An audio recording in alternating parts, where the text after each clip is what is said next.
Fresh off unifying and becoming the junior welterweight undisputed champion, Josh Taylor and his team now have options on 2 mega fights in the not so distant future. But which decision is more suited for the Tartan Tornado? The first name ringing in the boxing world is none other than Teofimo Lopez, the kingpin at 135 and the most proven champion out of the newer generational talents. With victories over Vasily Lomachenko, Richard Comey, and Masayoshi Nakatani, Teo has honed his abilities over the past few fights. Explosive, patient, and powerful, the young Brooklyn native has the arsenal to pose a legitimate threat to anyone in and around his weight division. However, if he were to move up one division north in order to face off against Josh Taylor, that would most definitely be a massive fight. Although Lopez would be at a disadvantage in both arm reach and height, his youth and reflexes as well as his overall talents would make for an extremely enticing fight. This fight could be on the horizon for both men, and seeing as they both work with Aram, there shouldn't be much in the way of stopping this fight from getting made.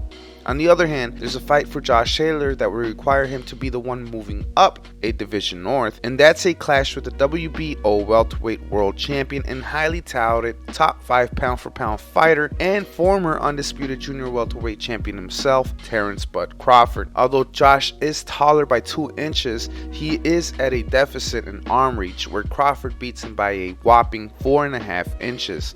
A significant difference at that, seeing as how both men are extremely educated boxers whom utilize and exploit every advantage given. Both men have conquered the 140 pound weight division either currently or in the past. Both men can box on their toes or slug it out. Both men have a general meanness to them in a fight and don't mind getting dragged into a barn burner. And both men are amongst the top 10 pound for pound fighters in the world. Although Bud is inherently southpaw, his ability to be a switch hitter can also prove to be a pivotal point for excitement in this affair.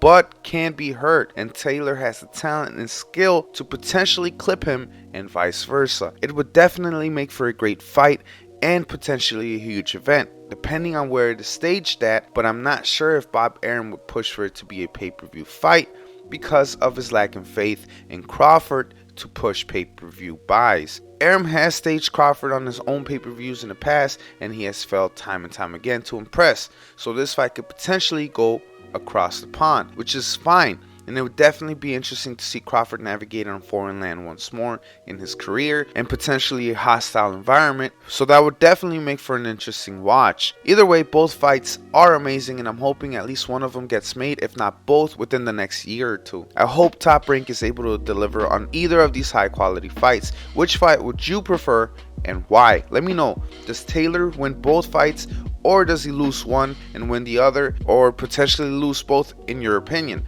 I hope you enjoyed the video, and can you guys do me a favor by smashing that like button, commenting, and subscribing to the channel if you haven't already. Like always, this is Shay at King Me Boxing, signing out.